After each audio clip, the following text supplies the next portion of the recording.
Ou le hammam.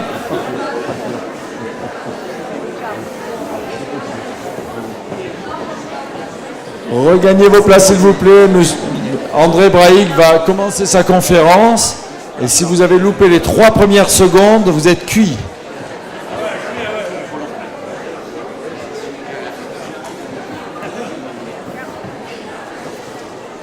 Comme il vous l'a dit, c'est dans les 3 premières secondes de l'univers que tout se joue.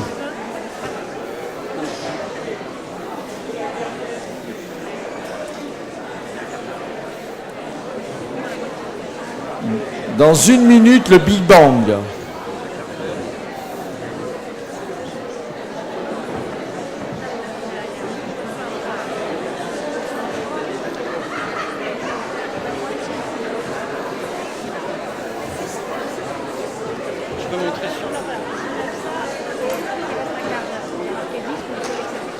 Tout le monde est assis? Tout le monde a sa place? Go!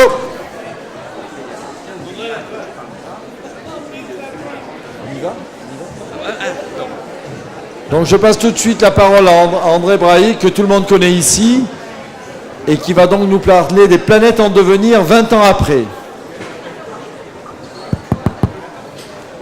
Merci. Alors cette année ça marche donc. C'est pas comme l'année dernière. Donc du coup je sais pas quoi faire comme introduction. J'espérais avoir 20 minutes pour vous parler.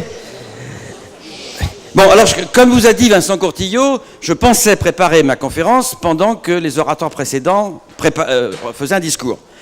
Et comme c'était très intéressant, enfin, moi ça m'a beaucoup intéressé, j'ai rien préparé du tout. Alors j'ai essayé de comprendre ce qu'il m'avait raconté. Alors Matthias Fink, si j'ai bien compris, il nous a expliqué qu'il allait remonter le temps à partir de l'île d'Elbe. Donc ça veut dire que Napoléon va bientôt arriver. Alors ça me pose un problème parce que je pensais me présenter aux élections présidentielles en 2012, mais Napoléon en face... Bon, Napoléon était petit, on en connaît d'autres, mais Napoléon était d'une certaine qualité quand même, lui. Hein. Donc là, j'ai un problème. Alors maintenant, Vincent Courtillot nous a expliqué que on avait vécu notre temps, donc l'homme, c'était fini.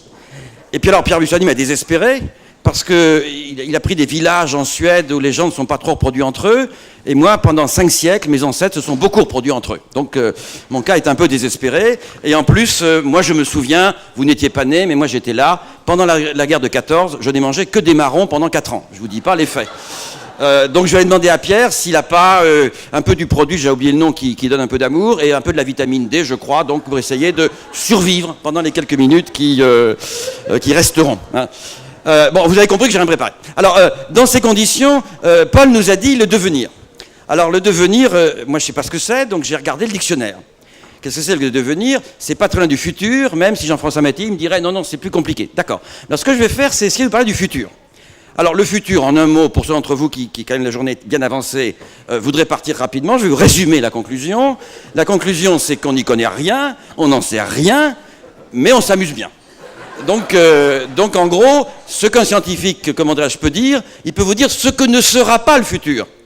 Et ce que ça sera, on a quelques idées. Alors ce que je vous propose, c'est de dire quelques mots sur le futur de la Terre, le futur du Soleil, le futur de la vie, et puis si vous voulez avoir des informations de qualité préparées sur mon exposé, je vous engage à vous lever tôt demain matin, là vous aurez un exposé sérieux fait par Isabelle sur le futur de l'univers. Hein. Donc Isabelle, elle a préparé son truc, elle a des apôts superbes et fantastiques, elle vous donne les dernières informations sur l'univers. Bon, il faut dire Isabelle n'a pas trop de mérite, elle a eu un très bon professeur, hein, mais ça c'est autre chose. Hein. Et donc dans ces conditions, et donc le futur, qu'est-ce qu'on fait? Alors maintenant, ce qui m'a frappé, c'est que moi, il y a 20 ans, je ne connaissais pas Paul, donc je n'étais pas venu. Mais si j'avais eu ce sujet à vous traiter il y a 20 ans, je n'aurais pratiquement rien dit de ce que je vais vous dire maintenant. Et donc, quand on fêtera le 40e anniversaire du colloque, je viendrai dans ma chaise roulante vous expliquer que ce que je vous ai raconté 20 ans plus tôt ne tenait pas debout. Hein. Donc, on va essayer de voir ce qu'il en est pour le futur. Alors, je vous montre évidemment les anneaux de Saturne ici. Pourquoi? Parce que j'ai la chance de travailler dessus, sur cette fameuse mission Cassini, qui donc a été lancée en 1997, on s'est battu en 1980, et nous devions arrêter la mission en 2008, on l'a prolongée jusqu'en 2010, nous devions l'arrêter en 2010, et il y a quelques mois, l'Agence spatiale européenne et l'Agence spatiale américaine, la NASA, nous ont prolongé jusqu'en 2017. Donc je suis financé jusqu'en 2019. Et si vous me demandez mon devenir à moi, c'est que prochainement, ils vont me mettre à la retraite, ce qui m'énerve. Donc je milite en ce moment pour la suppression de la retraite. Alors, j'ai organisé une manifestation, hein, mais j'étais seul dans la rue. Hein. Bon, Alors, j'ai déjeuné avec Martine Aubry la semaine dernière, je lui ai dit que j'étais pour la suppression de la retraite. Elle a quand même rigolé, je suis pas sûr qu'elle m'ait pris au sérieux, et elle m'a proposé que la retraite ne s'applique qu'aux hommes politiques. Hein. C'était peut-être une bonne idée, peut-être. Hein. Et comme elle a 60 ans, plus 3 jours, c'est bon. Hein. Donc, en gros, ça, c'est mon devenir immédiat. Alors maintenant, pour les planètes, qu'est-ce que c'est le devenir d'un homme ? Si nous voulions connaître le devenir d'un homme, on suivrait la vie de l'homme du bébé jusqu'au vieillard, et puis on remonterait le temps suivant ce que nous a expliqué Matthias Fink, et ensuite on dirait voilà son devenir. Pour les planètes, dites-vous qu'il y a seulement 30 ou 40 ans, une planète dans le ciel, c'était un point de lumière. On a disserté pendant 3 ou 4 000 ans pour savoir quel était le mouvement. Alors, pendant 2000 ans, qui dit la Terre est au centre de l'univers, c'était l'époque où les hommes avaient des nombrils d'une taille démesurée, mais les gènes ayant évolué, eh bien, ils se sont un peu réduits, la Terre n'est pas au centre de l'univers, au centre de rien du tout. Hein. L'homme n'est pas au centre de l'univers, etc. Donc, les planètes, ces points de lumière, sont devenus des objets à part entière. Donc, ont-ils un devenir ? Qu'est-ce qu'ils sont ? Alors, je vais essayer de vous décrire un petit peu ce devenir, mais une grande chance que nous avons, c'est que si nous voulons étudier un homme, nous n'étudions pas l'homme, nous étudions les autres. Si vous prenez une foule à un moment donné, vous avez des bébés, vous avez des vieillards, vous avez des adultes, vous en avez des complètement malades, vous en avez des en bonne santé, il y en a un peu comme ça, enfin il y a de tout. Et donc de tout, vous savez ce qui se passe. Eh bien les planètes, on n'en était pas là il n'y a pas longtemps. Mais depuis quelques années, on trouve plein de planètes autour d'autres étoiles. Et actuellement, on en trouve pratiquement chaque semaine, j'en dirai quelques mots. Donc je commencerai mon exposé sur les planètes, c'est pour ça que je fais signe à la personne qui agite un truc, que quand j'en serai à la fin, il faudra faire un signe. Je finirai mon introduction donc au bout de 35 minutes. Hein. Donc pour commencer le sujet en question. Donc le fait qu'on voit plein de planètes nous permet de dire, mais après tout, est-ce que ces planètes représentent notre avenir, notre devenir, est-ce qu'il se passe autre chose ? Alors je vais essayer de vous dire des petites choses à ce sujet, mais comme vous ne connaissez pas grand-chose sur elles, j'irai pas forcément très loin. Alors les anneaux de Saturne, vous les connaissez comme ceci, je vous montre une photo. Alors il y a un autre problème, c'est qu'Isabelle prétend que je me répète. Alors je lui réponds qu'un enseignant, l'art de l'enseignement, de la pédagogie, c'est la répétition. Donc si je me répète un petit peu, je vous prie de m'excuser, c'était simplement pour être sûr que je serai compris, parce que certains prétendent que je parle trop vite, ce qui n'est pas vrai. Et donc, là, puisqu'on fête les 20 ans, eh bien voilà, une photo de groupe, je vous ai déjà montré. Voici ces anneaux de Saturne vus à contre-jour, je vous ai déjà montré, où on voit plein de lumière ici, et de la même manière, quand vous photographiez quelqu'un à contre-jour, vous voyez ces poils qui brillent, ça c'est vous faire plaisir à Claude Gudin, les poils brillent partout. Eh ben, c'est pas les poils de Saturne, mais c'est la poussière autour, et là, ce petit point que nous voyons là, ce n'est pas un satellite de Saturne, mais c'est la Terre. Et le jour où cette photo a été prise, il faisait beau à Mouans-Sartoux était du bon côté, et donc vous êtes sur la photo. Hein, et donc voilà, c'est la photo. D'ailleurs, quand on me demande une photo d'identité, généralement, c'est ça que je donne. Je dis, je suis là, avec tous mes copains. Hein. La Terre et les planètes, même combat, en quelque sorte. Donc, alors maintenant, comme un élève, je ne suis pas un bon élève, quand le devenir, qu'est-ce que c'est ? Alors, j'ai pris un dictionnaire, puis j'ai voulu regarder ce que c'était. Alors, est-ce que le devenir, c'est du passé qui est en retard ? C'est du passé qui est à venir ? Ou c'est du passé qui est en préparation ? Je ne sais pas. Alors maintenant, quand on parle du passé, du présent et du futur, eh bien, j'ai regardé les auteurs. Alors Albert Einstein, qui était un collègue qui a pas mal réussi sa carrière, eh bien, nous dit la distinction. Oui, je vous rappelle que c'était un collègue quand même que la France n'a pas voulu. Il était d'origine allemande. De manière que la France n'a pas donné un poste de professeur à Marie Curie. C'était une femme. Hein. Donc vous voyez, quand certains jeunes se plaignent de ne pas avoir un poste, je dis, mais Albert Einstein et Marie Curie, c'était pareil pour eux, donc ne vous plaignez pas. Vous aurez un avenir rose. Et donc, la distinction, dit-il, entre le passé, le présent et le futur n'est qu'une illusion, aussi tenace soit-elle. Donc, en gros, le temps serait une illusion.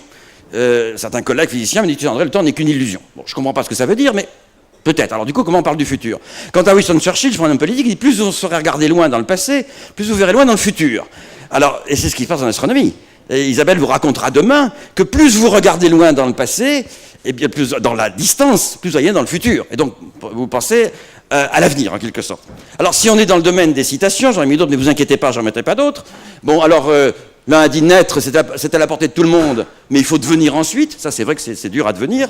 Et le problème avec le futur, c'est qu'il n'arrête pas de devenir le présent aussi. Ça, c'est... Bah oui, donc, comment on va parler ? Alors, vous savez que Picasso et Caton n'étaient pas d'accord sur ce sujet, puisque l'un disait qu'on met longtemps à devenir jeune, et que l'autre disait qu'il faut devenir vieux de bonne heure pour rester vieux longtemps. Hein. Donc, vous voyez que je suis un peu perdu. Hein. Alors, finalement, un nouveau-né, c'est en fait un futur mort, alors je voudrais pas... Ben oui, c'est le... Et donc je voudrais pas anticiper ce que Boris Cyrulnik va nous dire demain, ou qu'est-ce qu'il y a après la mort. La réponse, vous savez, c'est rien et tout. Il n'y a rien parce qu'on n'existe plus, et il y a tout parce que les autres sont toujours là. Hein. Alors il y en a qui, il y a quelques années, vous ont raconté que plus tard, il y aurait une autre vie, mais enfin bon, il y a des gens qui se sont fait avoir, mais ça c'est une autre histoire. Hein. Alors maintenant, imaginez que je vise dans une île déserte, tout seul, et je n'ai jamais rencontré d'homme. Donc si j'étais dans une île déserte, eh bien, je ne saurais pas que je suis mortel. Je penserais que je suis immortel. Alors comme je suis un peu sauvage et que j'ai peur de la foule, je suis un peu dans une île déserte, peut-être suis-je immortel, j'en sais rien. Enfin, vous verrez. Hein, Donc l'immortalité, c'est à comparaison aux autres. C'est comme ça qu'on va comparer les planètes aussi. Alors, comme disait l'autre, devenir immortel, c'est trahir pour un être humain, bien entendu. Hein. Alors, comme Pierre Dac, moi j'aime bien, il disait qu'une erreur peut devenir exacte si celui qui l'a commis s'est trompé ou non. Hein. Bon, donc, tout ça pour vous dire qu'il y aura beaucoup d'erreurs. Alors, le devenir, voici deux individus. Alors ça, il s'agit d'une petite Anaïs, qui est née il y a 4 jours. D'un très bon collègue. Donc son devenir, quel est-il? Alors si j'écoute Pierre Bustani, je suis désespéré. Mais et ça, c'est un embryon de planète. Il s'agit de l'astéroïde Lutetia, qui a été survolé au mois de Lutetia, du nom de latin de Paris, qui a été survolé au mois de juillet par une sonde européenne. Et voici la photo de Lutetia. Et si j'écoute Vincent Courtillot, là aussi, ce machin-là, s'il nous tape dessus, enfin peut-être qu'il déclenchera des volcans. Non, il nous explique que les volcans, c'est pas comme ça. Donc, le devenir, quel est-il? Et je vous répète ce que je viens de dire. Connaître le devenir des hommes, c'est le comparer aux autres. Connaître le devenir des planètes, c'est le comparer aux autres. Et enfin, nous en avons une foule à nous mettre sous la dent, en quelque sorte. Donc, en gros, demain, vous serez le devenir de l'univers. Je vous l'ai déjà dit. Aujourd'hui, je vais me contenter du devenir de la Terre, du Soleil, des planètes et de la vie. Donc, je vais essayer d'en dire quelques mots. En gros, je vais m'occuper on va parler de la banlieue aujourd'hui. Hein, donc, je m'occupe de problème de banlieue. Isabelle aura une vue plus générale des événements. Alors, la Terre et la Lune, vous savez qu'on forme un couple. Je dirais un vieux couple. Nous sommes ensemble depuis longtemps et nous nous éloignons très lentement, comme tout vieux couple. Est-ce que ce vieux couple va durer? Nous allons le voir. Hein.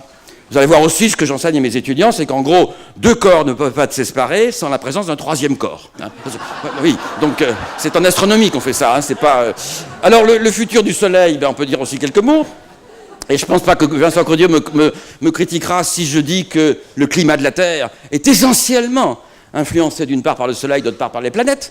Et donc on pourra dire quelques mots. Là, c'est le chien d'Isabelle. Hein, moi, j'ai peur des animaux, donc je l'ai photographié de loin. Hein, et donc, la vie, point d'interrogation. Alors, on va voir ça. Alors maintenant, le futur et le devenir.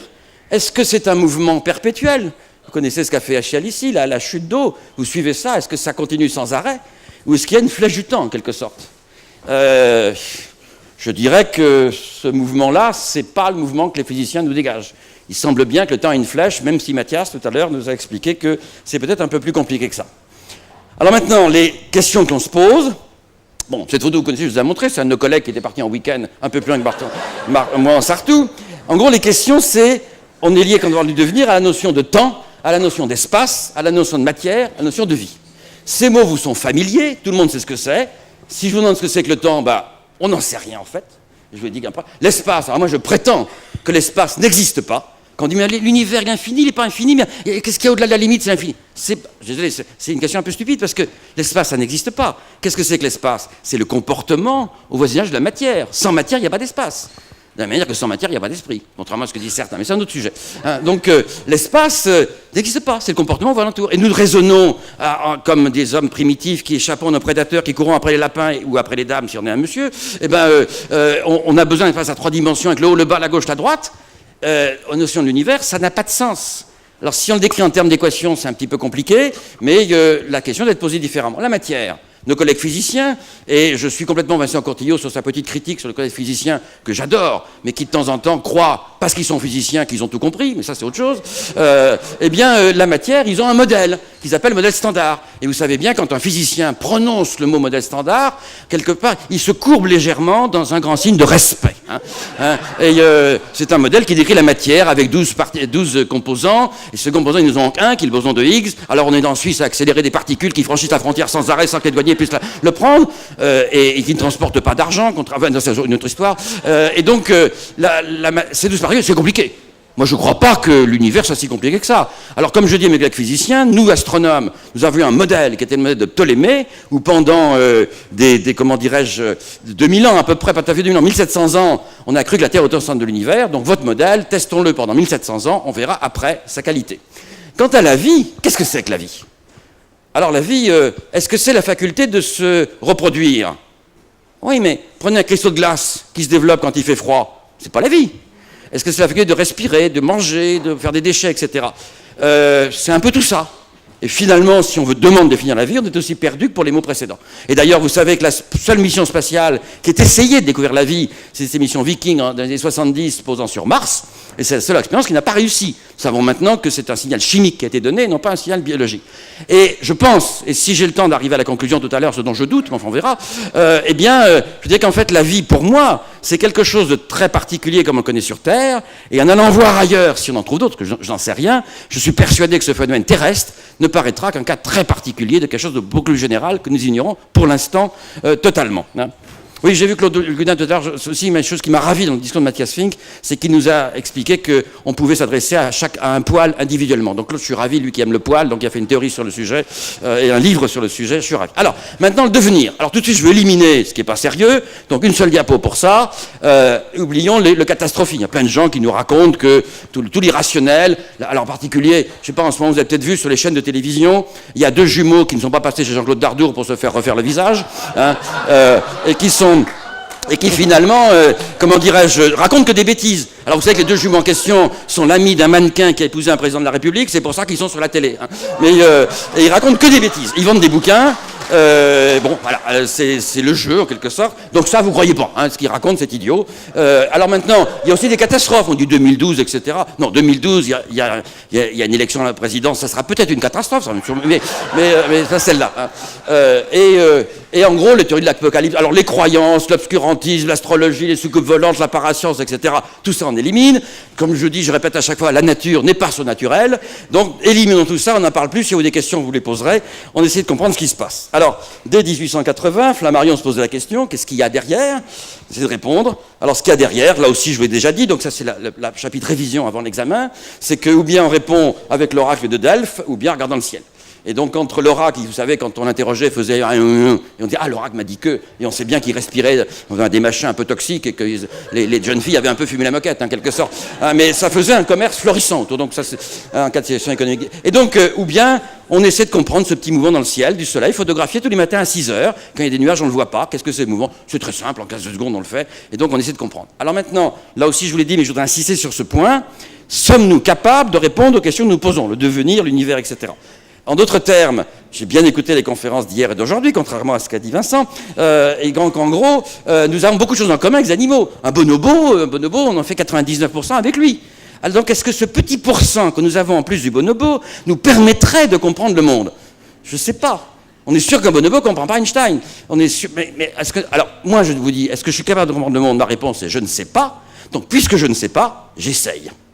Et j'essaye par la seule méthode, pour l'instant, qui a eu le moins de succès, qu'on appelle l'approche scientifique, c'est-à-dire la démarche rationnelle. D'une part, on a une démarche rationnelle, c'est-à-dire toute cause a un effet, tout effet a une cause, et d'autre part, on observe si on a un astronome ou un géophysicien, ou on expérimente si on a un physicien ou un chimiste. Et l'aller-retour permanent entre l'observation et et le raisonnement permet de savoir ce qui est faux, mais pas forcément ce qui est vrai. Hein, je vous ai déjà dit que quand quelqu'un dit dans la vie « je suis sûr, je détiens la vérité », eh bien il vous donne une information importante, c'est qu'il n'est pas très intelligent, donc il ne faut pas lui dire, parce qu'il faut appeler les psys après, les psys sont débordés en ce moment, donc c'est pas la peine. Hein.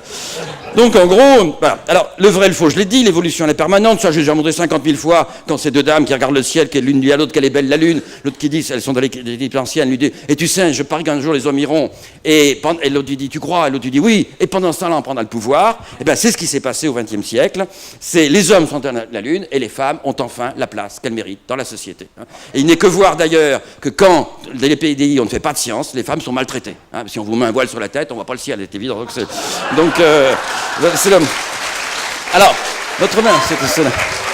Donc là, regardez déjà ce ciel, on ne le voit plus. Cette photo, je l'ai déjà montrée, l'Amérique, l'Europe, la Chine, l'Inde, actuellement, 50% de l'humanité ne voit plus le ciel. Ce qui est une perte extraordinaire. Donc moi, à chaque élection municipale, j'interviens pour demander au maire candidat en disant « celui qui supprime l'éclairage public, je vote pour lui hein, ». On verra enfin le ciel, objet de culture. J'espère tous, d'ailleurs vous êtes à moi en Sartou, que vous avez vu qu'en ce moment Jupiter est particulièrement brillant. Et vous savez pourquoi? C'est qu'actuellement Jupiter et Uranus sont proches l'un de l'autre. et que ce que vos yeux ne séparent pas, une paire de jumelles vous montrer qu'il y a deux planètes, mais vos yeux ne séparent pas, vous voyez un Jupiter brillant, oh qu'est-ce que c'est brillant, etc. C'est parce que les deux planètes sont côte à côte. Et donc comme on voit ce phénomène une fois, je ne sais plus, tous les 120 ou 130 ans, je vous recommande de le voir ce soir, ou alors d'attendre longtemps, mais ça serait dommage. Hein, donc... Alors voilà, donc alors nos outils, comment on s'y prend? Eh ben on lance des sondes spatiales, on met des télescopes géants, donc et pourquoi? Quels sont les grands progrès qui ont été faits depuis quelques années? Et c'est pour ça, je l'ai déjà dit, que nous sommes en train actuellement de vivre la troisième grande révolution scientifique. La première, c'était les Grecs il y a 2000 ans, le raisonnement rationnel. La seconde, c'est la révolution, la renaissance scientifique avec les Copernic, les Galilée, les Kepler, Newton et Tycho Brahe, qui met en place le raisonnement rationnel. Actuellement, qu'est-ce qui se passe? Nous allons au-delà de la Terre. C'est-à-dire que nous sommes protégés par l'atmosphère. L'atmosphère est un voile grâce auquel on n'a pas les rayonnements ionisants, gamma, rayons X, ultraviolets. Sinon, on serait mort. Mais chacun sait, quand on retire un voile, on fait un progrès. Enfin bon, vous connaissez mon discours. Et donc, on va au-delà, et nous voyons l'univers dans toutes les longueurs d'onde, et on va sur place voir les planètes. C'est ça la révolution que nous vivons. Alors, voir les planètes, vous vous souvenez, ça c'était une diapo qui avait été présentée aux sénateurs américains quand on leur a demandé $1 milliard pour financer la mission Viking. Alors, on envoie un machin, il est alimenté par des panneaux solaires, on pose quelque chose au bout d'un parachute, et on regarde s'il y a des martiens, des dinosaures ou des girafes. Hein, et alors, là-dessus, vous avez tous remarqué qu'il y a une erreur de physique énorme. Là-dessus, on va prendre le ciel en bleu. L'artiste peintre a trouvé que ça serait plus joli. Et tout le monde sait que le ciel de Mars est rose. Mais comme aucun sénateur n'a fait de la physique, ils ont tous voté les crédits, ce qui était l'essentiel. Donc, on a plein de différentes méthodes.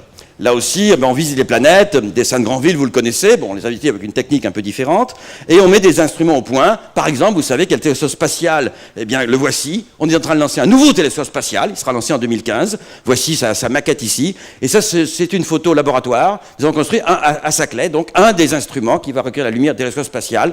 Et donc là, je suis un des membres de la photo, vous allez me reconnaître. Moi, je vais vous montrer ça pour vous dire que chez nous, dans notre labo, ce sont les hommes qui portent la burqa. Hein. C'est l'homme. Et donc... alors avec ces... Ouh là là, j'ai pas commencé... Alors rapidement, mais ces instruments nous montrent le ciel à différentes longueurs d'onde. Ça c'est un montage d'Isabelle, donc c'est pour ça qu'il est bien fait.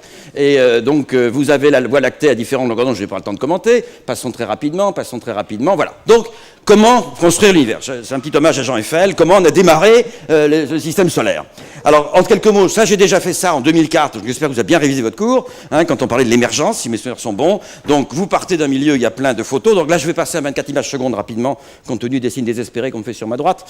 Donc on part d'un milieu interstellaire, on forme un amas d'étoiles, là on forme un soleil, ça ce sont nos grands-pères, nos grands-mères, mais leurs gènes ne sont pas terribles encore, qui vont se cogner et former la Terre, c'est les 8 planètes qu'on connaît, et donc on passe par une nébuleuse, et voilà le ciel, je passe rapidement, qu'on voit en lumière visible et en infrarouge, qui permet de saisir la naissance des étoiles. Rêve. Moi, mes profs à l'université, quand j'étais petit, vous me direz, c'est il y a très longtemps, c'est le siècle dernier, c'est vrai, mais ils me disaient, on ne saura jamais comment les étoiles naissent, on verra jamais la naissance des étoiles. Or, nous la voyons actuellement.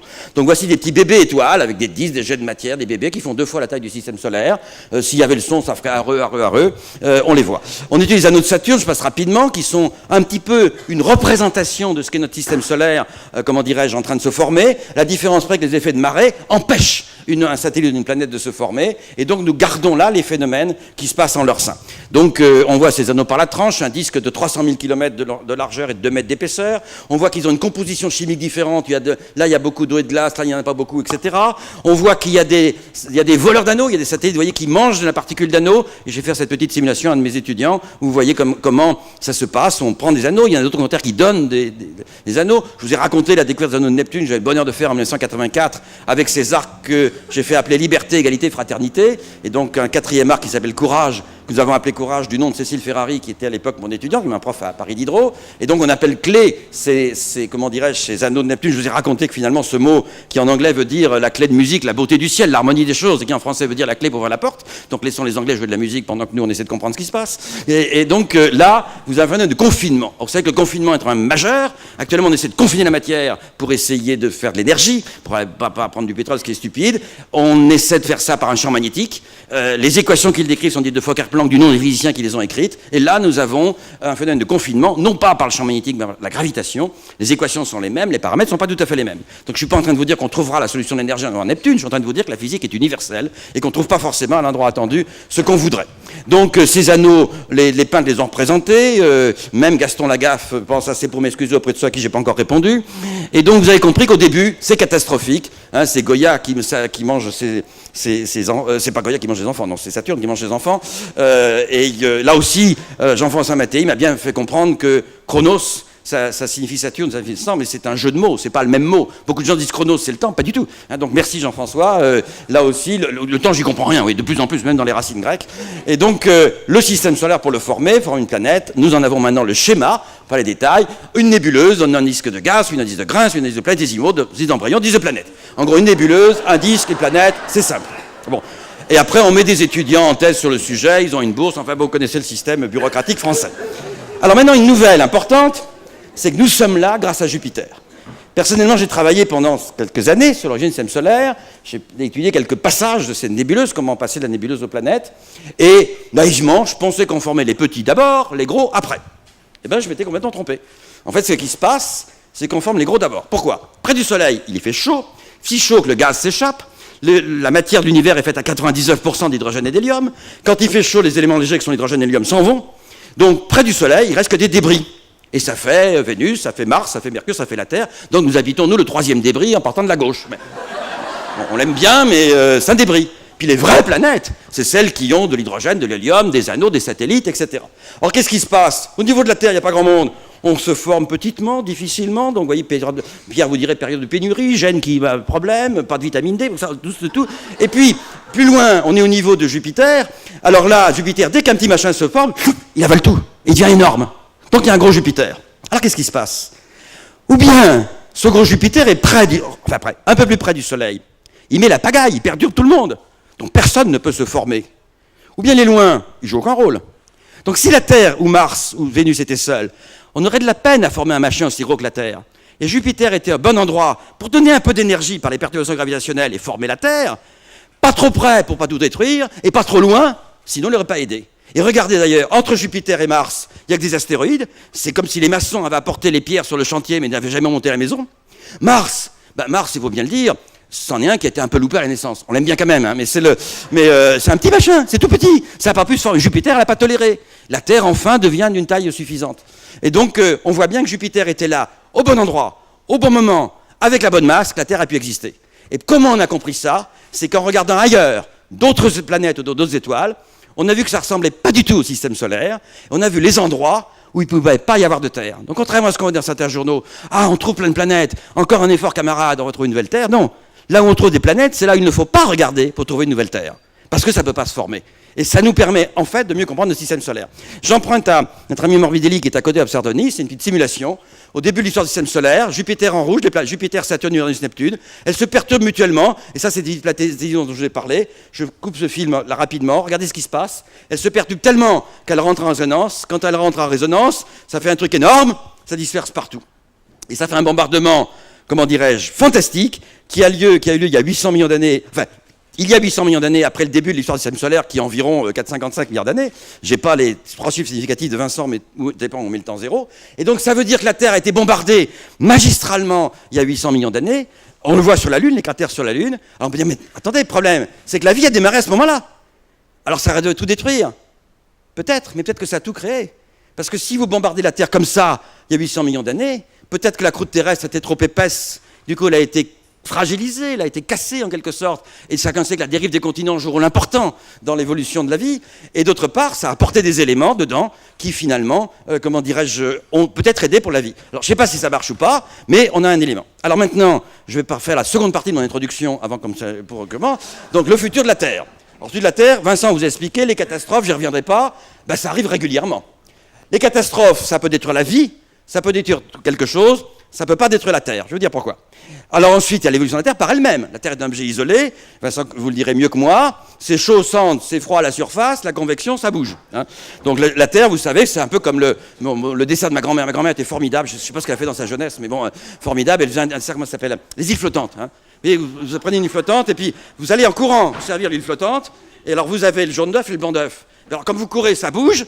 Eh ben, le blanc d'œuf, c'est les continents, le jaune d'œuf, c'est le manteau. Bon, Vincent va me dire que c'est un peu simple. Donc ça bouge.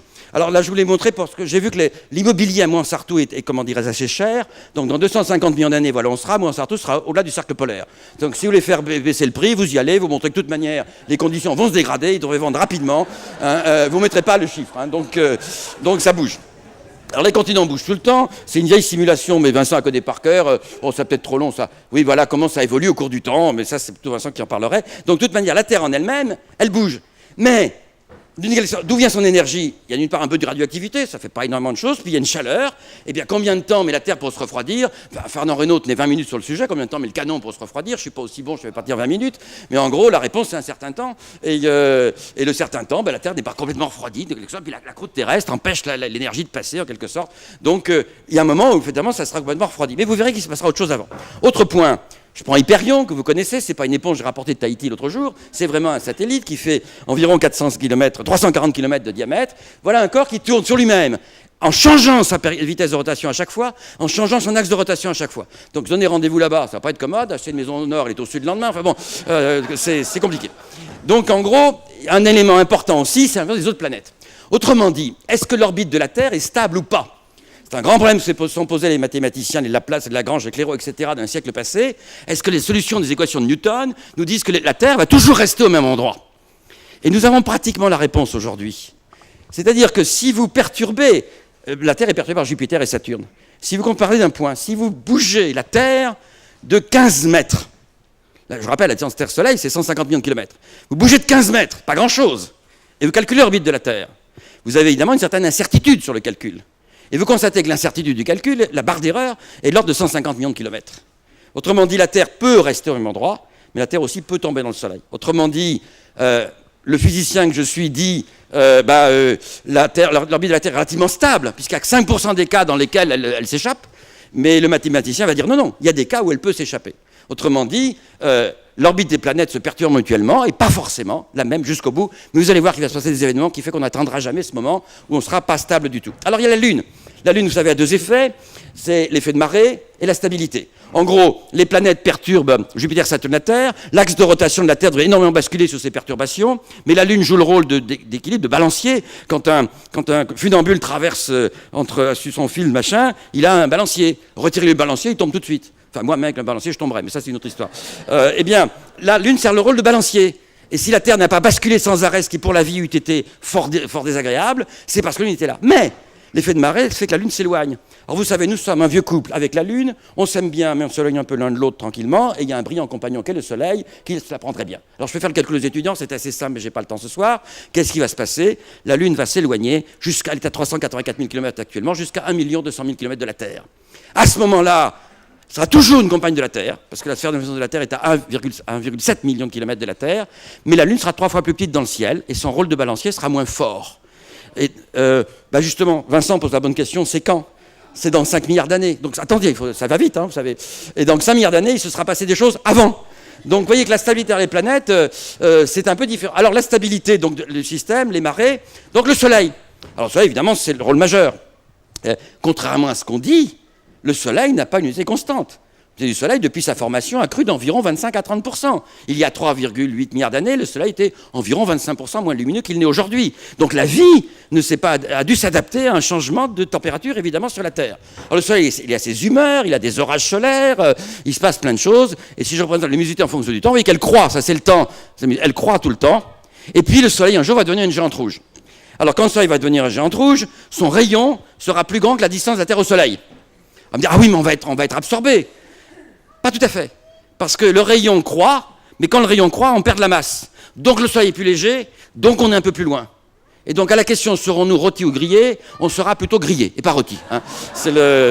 Et ça, c'est à peu près dans 5 milliards d'années. Mais avant, il sera passé des choses, c'est puisque la température augmente, dans 1 milliard d'années, eh bien, il y aura plus d'eau liquide sur Terre, l'eau va s'évaporer et l'effet de serre de la vapeur d'eau est considérable, beaucoup plus que le dioxyde de carbone. Et donc la Terre couverte de vapeur d'eau, il n'y aura plus d'eau liquide. Et donc j'ai déjà montré dans le passé, ça c'est une photo de Paul et de moi en Sartou dans 1 milliard d'années. Hein, donc il faudrait être un scaphandre. Mais ne vous inquiétez pas non plus, 1 milliard d'années, il y a un tas d'endroits sympathiques, ce que je dirais quand je commencerai mon exposé ailleurs, où on peut aller si on s'adresse à une entreprise de déménagement de qualité. Hein. Le Soleil, il va croître, etc. Alors les planètes, vous savez, quand les enfants, oui ça c'est petit, je je l'ai déjà montré, c'est quand je faisais partie de ce comité qui a défini une planète, on a supprimé Pluton, donc encore 55 minutes, d'accord. Et donc on a déclassé Pluton, et ça c'est censé être moi, j'ai jamais porté de moustache. Donc les planètes, il y en a 8 dans le système solaire, et il ne peut pas y en avoir d'autres, le système est plein. Si j'en rajoute une autre, soit ça en chasse une existante, soit ça s'en va. Alors le futur, Vénus, cette planète si belle, paradis ou enfer, la planète de l'amour, etc., on la voit le soir, le matin, en fait, c'est un enfer à la surface, et la voilà ici, la surface, même topographique, la Terre, plus 20 km d'écart entre les fonds les plus profonds, les montagnes les plus élevées, 400 degrés de température, atmosphère de dioxyde de carbone, et pour donner un peu de goût, un peu d'acide sulfurique et chlorhydrique que vous respirez. Quand on parle de réchauffement climatique, sur Vénus, l'effet de serre a explosé, sur Mars, il a avorté, ça serait bien de comparer. Alors on voit des traces de trucs anciens, là je passe rapidement, les planètes, il se passe plein de choses, donc là j'avais arrivé, la mission Cassini, donc on essaie de comprendre ce qui se passe, de dévoiler. Et là, je voudrais dire deux choses. Donc, je ne sais pas si j'ai le temps. La chose que je vais vous dire, c'est qu'actuellement, on est en train de trouver une chose tout à fait inattendue. C'est que nous pensons que dans les souterrains, à l'intérieur de ces satellites de Jupiter, satellites de Saturne, satellites de Neptune, il y a des mers d'eau liquide et des océans d'eau liquide. Alors, avant qu'on me coupe la parole, je dis tout de suite une chose. De quoi la vie a-t-elle besoin pour exister? La vie a besoin d'une part d'énergie, la vie a besoin d'eau liquide, et la vie a besoin de molécules organiques. Quand ces trois ingrédients sont réunis, la vie peut démarrer. Eh bien, nous trouvons à des endroits tout à fait inattendus, des endroits où la vie peut démarrer. Je ne dis pas qu'elle a démarré. On n'est pas à pêcher les poissons qui, eux, n'auront pas mangé du mercure, comme l'a dit David Kayat, dans les mers. Mais simplement, on trouve une chose tout à fait inattendue. Et donc, vous voyez, les perspectives sur les planètes extrasolaires sont énormes. Donc, ces découvertes dans le système solaire et l'exploration du système solaire changent complètement notre vision de notre devenir. Alors vous avez Io, je vous rappelle, j'avais montré cette photo des volcans sur Io, quand on a eu cette photo, dans l'équipe d'imagerie, je m'en souviens en 79, on dit, c'est quoi ça? C'est une pizza, une maladie honteuse, enfin qu'est-ce que c'est, hein, Et donc, voilà, est-ce qu'on a des océans à l'air libre comme sur Terre? Des océans souterrains, comme peut-être sur Callisto, sur Europe, sur Ganymède, ou même sur Titan, ou bien des océans sous la banquise. Alors regardez Europe. Europe, c'est comme le crâne d'un chauve, hein, pas une montagne, mais plein de rides. Et donc, est-ce qu'il y a un océan en dessous? C'est ce qu'on étudie. Regardez Callisto, satellite de Jupiter. Eh bien, Callisto, Callisto, un choc énorme a eu lieu ici. Ça existe sur Mercure, sur la Lune. Vous regardez aux antipodes. Eh bien, aux antipodes, c'est trop fracturé. Les ondes, Vincent nous parlait mieux que moi, les ondes sismiques passent à travers et fracturent l'autre côté. Eh bien, aux antipodes de ce choc, il n'y a pas une fracture, il n'y a rien. Donc, les ondes ont été amorties. Qu'est-ce qui amortit mieux qu'un liquide? Donc s'il y a des couches d'océan liquide, peut-être que ça amortit les ondes ici. Alors en cela, ça a été notre grande surprise. On s'attendait à ce soit chaud à l'équateur, froid au pôle, et on a vu que c'était chaud au pôle, froid à l'équateur. Donc il y a des rayures ici, il y a des geysers, je l'ai déjà montré. Ça c'est l'image non traitée, ça c'est l'image traitée. Ces geysers, ils explosent sans arrêt. Ça a lieu tout le temps. Voici des fractures et autres. On a une espèce de modèle. La température ici est forte en certains endroits. Autrement dit, il y a des failles. Ces failles permettent d'aller un petit peu plus profondément. Il y a de l'eau liquide qui passe dans les fissures, cette eau arrive à la surface, elle se gèle, donc des blocs de glace se solidifient, le bloc bouche le trou, et donc l'éruption a lieu à côté. Et voilà, la température elle est plus forte dans la faille, mais elle n'est pas constante le long de la faille. Donc on voit la manifestation de ce qui se passe à l'intérieur. Donc si on va sur place, c'est pas la peine d'envoyer un sous-marin. Il suffit de se mettre à côté et de prélever des éléments qui viennent de l'intérieur pour voir ce qu'il y a, la composition chimique, etc. Alors actuellement, on a plein d'étudiants en thèse qui essaient de faire des modèles sur de l'eau pressurisée. Les geysers d'Encelade, en voici un modèle. Titan, eh bien, le problème de la vie, je vous l'ai dit, ces trois conditions sont remplies partout. Titan, il y a beaucoup de méthane. Vous savez que le méthane sur Terre est essentiellement dû aux vaches qui se laissent un peu aller, mais sur Titan, on pense qu'il y a peu de vaches. Donc il faut comprendre d'où ça vient. Et donc il y a des canaux, on les voit ici, par le radar, il y a des griffes de chat qui sont en fait des dunes, il y a des rivages entre probablement des mers actuelles ou non, il y a des canyons, et donc il y a des volcans même, cette image n'est pas très, très claire ici, mais c'est des volcans, et la découverte sur Titan que nous avons faite dans notre équipe d'imagerie de la sonde Cassini, c'est ceci qui est un lac, et quand on le fait par radar, on voit qu'il y a un réseau de lacs à la surface de Titan, et ne confondez pas l'eau liquide dans les profondeurs de la surface, parce qu'à la surface de Titan, la température est telle, il fait moins 200 degrés là-bas. Donc si vous y allez, mettez une petite laine. Hein, Et donc la glace est dure, elle est plus dure que la roche sur Terre. Et donc en gros, ce qui est liquide, c'est du méthane. Donc vous avez un endroit, il y a des lacs de méthane qui ont la taille des grands lacs américains, que la taille, par rapport à la surface de Titan, c'est comme la mer Noire par rapport à la Terre. Eh bien ces lacs sont alimentés par des rivières de méthane, des nuages de méthane. Eh bien vous avez le cycle du méthane, comme le cycle de l'eau sur Terre, différent du liquide évidemment en profondeur. Alors là, Vous avez donc Titan et ses tempêtes. Ça, c'est une affiche publicitaire parce que ceux d'entre vous qui voudraient avoir un devenir de faire fortune, ouvrez une agence de voyage interplanétaire. Là, vous ferez fortune. Évidemment, ce sont seulement vos petits enfants qui en profiteront. Mais après, vous avez dit Pierre Bustani, c'est logique. Hein, donc, voici par exemple le lac Ontario que je monte en 10 secondes. Je sais pas comment je pourrais faire accélérer le film, mais vous avez une petite vue. On reconstitue ce qu'on verrait si on se promenait sur Titan. Voici le lac Ontario. Voici le pôle sud de Titan. Et voici un lac qui a la taille du lac Ontario à la frontière des États-Unis et du Canada. Et donc là, vous avez une rivière de méthane avec un lac de méthane. Ce lac diminue de plusieurs mètres par an, pratiquement. Le rivage recule de 100 mètres à 200 mètres par an. Et voici des montagnes qui ont environ 1 kilomètre de haut. Et voici un paysage, vous verrez si vous allez là-bas, donc, que nous découvrons à cette surface. Nous voyons donc une grande variété qui nous permet de comprendre d'un endroit à l'autre ce qui s'y passe. Mais je n'ai pas le temps de passer tout le film, passons rapidement. Donc là, c'est Titan, les saisons sur Titan. Ça, c'est pas... Oui, quand je vois ça, je pense à Nice quand on se pose en avion. T'as assis à gauche de l'avion, la baie des Anges, le Paillon, et c'est Nice avant que les promoteurs s'en emparent. Bon, c'est un peu différent. Alors là, il y a un film que je n'ai pas le temps de vous montrer, et j'en viens maintenant au début de mon exposé. Alors, donc maintenant, vous avez ici les planètes d'axe solaire. Alors dites-vous, des planètes autour de l'étoile, ça paraissait impossible. Pourquoi ? Une étoile, c'est très brillant, une planète, c'est pas brillant. Donc voir une planète auprès d'une étoile, c'est comme voir une bougie près d'un phare de marine. Vous jetez un coup d'œil rapide, vous ne voyez pas la bougie, vous regardez longuement, vous êtes ébloui. Donc c'est pas possible dans une planète autour d'une étoile. Mais les astronomes sont astucieux, ils emploient la méthode du chasseur. Quand vous êtes dans la jungle et que le prédateur va attraper sa proie, qu'est-ce qu'il fait ? Il est aux aguets de tout. S'il y a un petit branchage qui bouge, s'il y a une ombre qui passe, etc. Et donc de manière très indirecte, on va essayer de détecter ce qui se passe. Et évidemment, comme toujours en science, ce qu'on a découvert n'a rien à voir avec ce qu'on attendait, et ça nous donne un avenir complètement différent. Alors je vais essayer en 3 minutes d'essayer de faire ça. Rapidement, la photo directe, ça ne donne pas grand-chose. Voici le nom des plaques d'immatriculation des étoiles, qui sont longues. Voici une naine brune près d'une étoile, une planète près d'une naine brune, une étoile comme le Soleil, 1 million d'années après sa naissance, avec une planète qui a 8 fois la masse de Jupiter. Alors où est-ce qu'on fait ? Si vous avez une étoile entourée de planètes, on ne voit pas la planète, mais on voit l'étoile bouger sous l'influence de la planète. Donc quand l'étoile se rapproche, la lumière est vers le bleu, quand elle s'éloigne, elle est vers le rouge. Donc l'étoile bouge un peu. Le problème, c'est que la Terre, si vous regardez depuis Sirius, regardez la Terre, le Soleil, l'effet de la Terre est négligeable. Nos instruments permettent de le voir. Par contre, Jupiter a un effet moins négligeable, mais il faut attendre 12 ans d'avoir fait une révolution complète.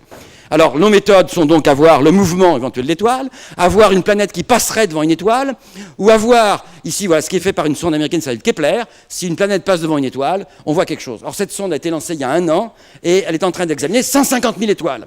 Et je peux vous dire, on est entre nous, ne publie pas un article ce soir, il n'a pas le droit de le dire, enfin bon, vous connaissez, moi je suis un peu bavard, enfin pas tellement en fait. Et en fait, il y a 700 étoiles qui semblent avoir des systèmes planétaires fantastiques. Alors ils ont donné en public, enfin pas en public, à un certain nombre de collègues le nom de 300 de ces étoiles, ils se gardent les 400 pour eux, et ils ont montré qu'il y en a une qui quand même est importante. Les découvertes, elles arrivent en ce moment, de manière... Alors là, c'est donc plus qu'un quart d'heure. Alors donc, on voit par l'antigravitationnel des choses, on voit des planètes autour d'un pulsar, comparé avec le système solaire, une étoile qui a explosé, ça Isabelle en parlera demain, ça va pas. On voit la découverte 51 Pégase, une planète autour de cette étoile en 95. Donc est-ce qu'il y a du monde ? Oui, il y a plein de monde, mais on détecte les gros près des étoiles. Dans le système solaire, les gros sont loin. Alors il y en a partout dans le ciel. Est-ce qu'on voit des Jupiter, des Neptunes ou des Terres ? Alors pour l'instant, le record, c'est 5 fois la masse de la Terre par un satellite européen. Les orbites du système solaire en bleu sont circulaires, ont des orbites très excentriques, donc il ne peut pas y avoir de Terre. Regardez Upsilon d'Andromède, que vous pouvez voir pratiquement une paire de jumelles, regardez-la ce soir. Voici les planètes A, B, C, D qui tournent autour, comparées au système solaire. On trouve aussi des disques de matière, disques et planètes.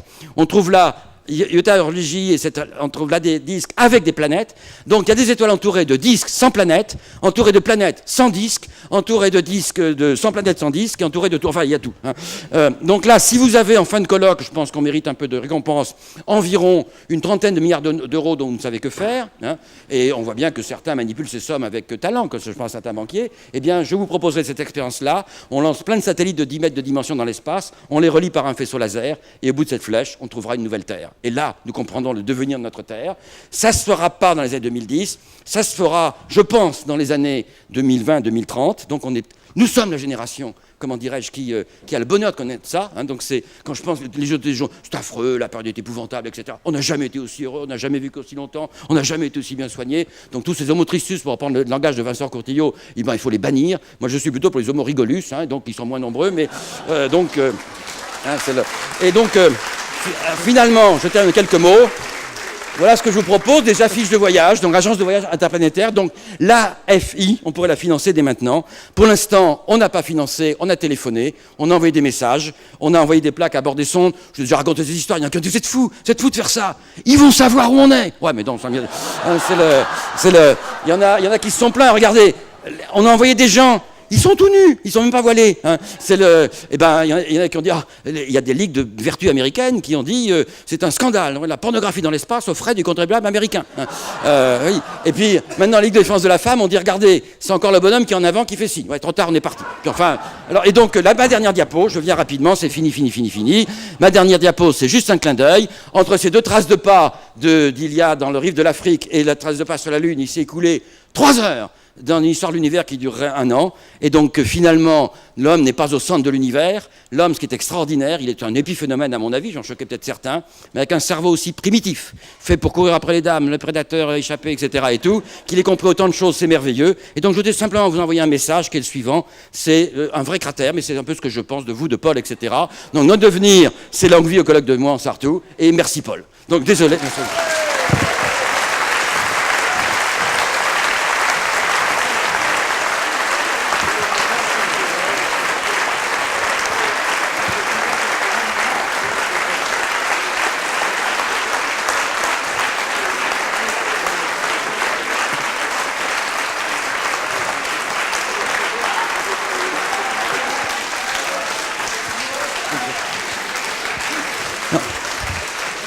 Donc, je vous répète ce que vous aurez au début. Si vous voulez avoir la réponse au titre de ma conférence que je n'ai pas encore préparée, vous venez demain matin écouter Isabelle, qui, elle, est sérieuse, elle l'a bien préparée, et je répète à nouveau qu'il y a eu de très bons enseignants. Donc là, vous aurez la réponse. Hein. C'est l'héroïque.